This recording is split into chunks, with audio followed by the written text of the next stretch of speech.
It was an ordinary Monday when a man ran into the subway, late, desperately trying not to drop his backpack, cell phone, and self-esteem. Little did he know that he had missed the last bus that could have ensured a peaceful day.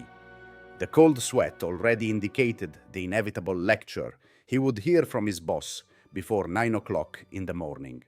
In the same carriage, oblivious to his chaos, a woman was checking her cell phone incessantly.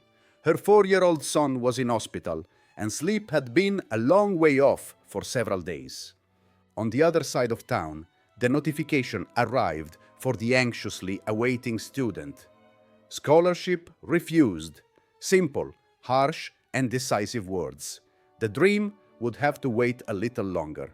None of these stories seem grandiose or worthy of special note. They are just fragments of the human routine, quiet and ordinary episodes.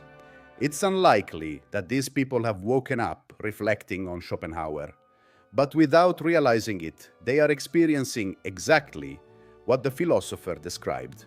For him, existing means inevitably dealing with suffering, while everything else is just a constant attempt to mitigate or ignore this reality. At first glance, this may seem like an extremely pessimistic, almost hopeless vision. But do we reject the idea that life is suffering simply because we find it too negative, or because it touches directly on our own weaknesses, reminding us of the internal battles we prefer to hide? Few people appreciate being confronted with the idea that suffering is not an exception, but the rule of existence. It doesn't mean that everything is always bad. However, when things are going well, we get overwhelmed, trying to prevent the good times from slipping out of our hands, generating more anguish and wear and tear. Schopenhauer offers no comfort. His approach is a cutting provocation. He doesn't believe in consolation, motivational or optimistic messages. His perspective is harsh, perhaps severe, but extremely lucid and potentially liberating. He portrays the world exactly as it is, with no illusions, no hopes, and no promises of redemption. The great challenge, therefore, becomes clear. How can we live fully in the knowledge that nothing will ever be definitively resolved? Arthur Schopenhauer came into the world in 1788, at a time when Europe was swinging between the bright promises of the Enlightenment and the dark chaos of the Napoleonic Wars. The speed of change at that time was mind-boggling, and the optimistic promises of progress were unable to soothe the pain of everyday life. While other philosophers praised reason, freedom, and human advancement, Schopenhauer looked closely at naked reality, recognizing in it only suffering disguised as routine. Deeply influenced by Kant and Eastern traditions, especially Buddhism and Hinduism, he saw the world not as something to be perfected, but as an intrinsic flow persisting stubbornly. For Schopenhauer, suffering is not something to be overcome. It is the essential foundation of existence. His philosophy revolves around the idea of will, an incessant and irrational energy that drives us to desire continuously. This force is responsible for our endless searches, where each desire fulfilled is immediately replaced by another, creating an eternal cycle of dissatisfaction. The will doesn't seek happiness. It only seeks to continue desiring. For Schopenhauer, life oscillates between pain and boredom. Pain when we desire something unattainable, and boredom when we succeed and realize that nothing essential has been resolved. Even our greatest achievements quickly turn into new worries about how to maintain or protect them. Schopenhauer doesn't propose salvation or revolution. His offer is ruthless clarity. His message is difficult because it forces us to abandon comforting illusions about justice, happiness, or the purpose of existence. The essential question then arises: why go on when life promises neither rewards nor meaning? Curiously, Schopenhauer doesn't suggest giving up on life, just stopping deceiving ourselves. For him, happiness is not destiny, but a rare, fleeting, and illusory instant. Existence is not a narrative with a purpose, but a constant flow. We learn to live with pain or spend our days trying to deny its presence. The film Manchester by the Sea, directed by Kenneth Lonergan, exemplifies this perfectly through the life of Lee Chandler, a man who lives crushed by constant pain. Lee, a lonely and taciturn janitor, lost his children in a fire caused by a banal distraction. His wife left, and he never recovered emotionally. The film offers no easy answers or forced redemption. It frankly shows that some wounds simply won't heal. Another striking example is Simone Giertz, a Swedish inventor known for creating useless devices. In 2018, she was diagnosed with a brain tumor. Simone shared her experience openly, exposing the naked and painful reality of human vulnerability. She didn't seek to turn suffering into inspiration, but rather to honestly display the chaos of living when everything can collapse at any moment. Literature also offers a similar vision with the novel Stoner by John Williams. It tells the story of William Stoner, an ordinary teacher marked by silent frustrations, an unhappy marriage, an immobile career, and impossible loves. Stoner doesn't leave a legacy or realize grandiose dreams. He just lives the silent reality of everyday pain. William Stoner simply lives with dignity, even when faced with the banality of daily frustrations. When he leaves, his absence goes almost unnoticed. It's a narrative that rejects heroism and exposes an uncomfortable truth. Ordinary lives are fully human, even without remarkable deeds or triumphant outcomes. These stories don't have a redemptive climax. No one achieves victory or finds deep meaning, and therein lies the crux of the matter. Schopenhauer argued that searching for meaning in life is as futile as waiting for a stone to speak to us. So we are left with a subtle but powerful choice. We can go on living, aware of the weight of reality and without illusory expectations. Schopenhauer argued that our perception of the world is a mere mental illusion, a veil that covers up true reality. Inspired by Kant, Schopenhauer questioned what lies behind the appearances we perceive. His answer was radical: the will, a blind, incessant force that we not only have, but which defines us profoundly. It pulses in everything that lives, an eternal and insatiable hunger for existence. This will generates continuous suffering, creating an endless cycle of desire and dissatisfaction. Nietzsche, initially critical, later recognized the depth of this thought. Although he disagreed with resignation and pessimism, he understood that true strength came from facing pain directly, without illusions. Nietzsche concluded that accepting life with all its pain is the only authentic path to genuine happiness.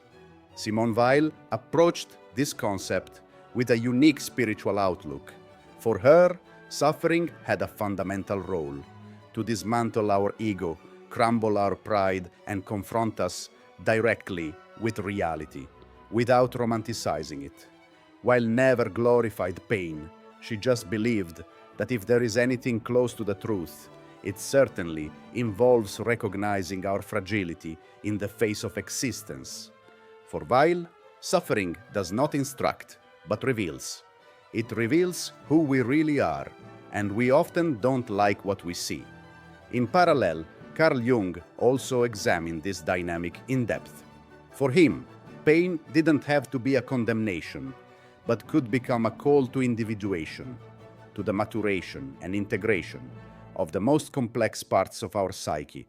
Jung said that our neuroses grow precisely in the areas where we try to ignore pain. It's not a question of eliminating suffering completely, but of understanding it, of welcoming it into our consciousness. In this way, unresolved pain doesn't paralyze us. On the contrary, it becomes a source of profound self-knowledge. When we combine the perspectives of Weil and Jung, an enlightening portrait of the human condition emerges. Suffering is inevitable, but it doesn't have to be wasted. It doesn't promise redemption, but it does offer something equally precious: clarity.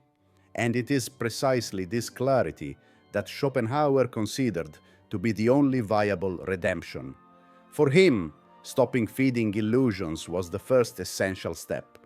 Schopenhauer recognized that art, the contemplation of beauty and compassion, could offer temporary relief from the tyranny of the will. By listening to music or observing nature, we momentarily forget our incessant desire. In those rare moments, there is serenity, but they are brief and soon replaced again by the relentless cycle of wanting and suffering. For this reason, he suggested radical paths, such as celibacy and renouncing worldly desires, not out of moralism, but to gradually weaken this uncontrollable will. If he were alive today, Schopenhauer would certainly view social media with skepticism. For him, sharing images of smiling while collapsing inside would be the height of modern illusion, a desperate attempt to mask pain under apparent happiness. We live in an age that interprets any pain as a personal failing. Sadness must be medicated. Tiredness must be optimized. Schopenhauer would say that this constant avoidance only perpetuates suffering.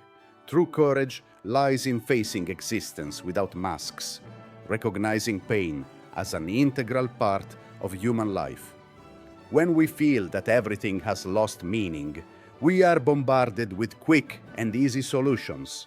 You're being negative. You need to change your mindset. Try this course or that miracle app. The promise is always the same: to quickly resolve the discomfort of being alive. However, isn't it precisely this refusal to recognize pain as something natural that increases our anguish? We turn suffering into a personal failure, sadness into a clinical diagnosis, silence into a disorder. Today, the incessant will described by Schopenhauer is expressed in a new and subtle way. We need to stand out, build a perfect persona, leave a mark on the world. This will is now an algorithm that understands our insecurities better than we do. Each like brings temporary relief. Each achievement is a temporary respite. However, the anxiety returns, the emptiness reappears, and we already see a new distant goal to reach. So we run, we want, we insist. On social media, sadness has become a public scandal and failure a mistake to be erased or hidden. Pain can even become a post, but with calculated captions. Difficult days, but I'm still strong. Anguish is not acceptable without an immediate positive outcome. There is no place for suffering without a motivational lesson at the end. Schopenhauer would certainly be uncomfortable with all this. His philosophy today is perhaps less a set of answers and more an important warning. There is nothing wrong with feeling pain. It simply means that we are alive. Perhaps the real problem lies in the constant imposition of happiness. Schopenhauer reminds us that life is suffering until the end. But between the beginning and the end, there is a time that belongs to us. This time is valuable not because it carries promises, but precisely because it promises nothing. Strangely enough, it is in this void of expectations that true freedom can be born. Recognizing suffering as an inevitable part of life is an essential step, but then another question arises. How can we live with it on a daily basis in a true and meaningful way. Schopenhauer indicates subtle but deeply valuable ways to relieve this existential burden without denying its reality. One practical strategy lies in aesthetic contemplation. Take a few minutes out of your day to appreciate something beautiful without any expectations or defined goals. It could be a piece of music that resonates with you, a work of art, or simply observing nature with full attention. This simple exercise temporarily suspends that relentless will that generates our anguish. Schopenhauer also believed deeply in the power of authentic compassion. In a world dominated by competition and individualism, practicing genuine empathy, truly listening to those who suffer alongside us, can be a transformative experience. By acknowledging the pain of others, we realize that we are not isolated in our suffering. We are part of a larger reality common to all. Finally, accept small everyday discomforts instead of desperately trying to eliminate them. There is no personal fault in feeling pain or sadness, as this is just a natural reflection of being alive. A difficult morning, an unproductive day, or an uncomfortable conversation don't have to be eliminated at all costs. They are just legitimate fragments of the human experience. These attitudes don't promise to put an end to pain, but they do offer a more lucid and real way of living with it.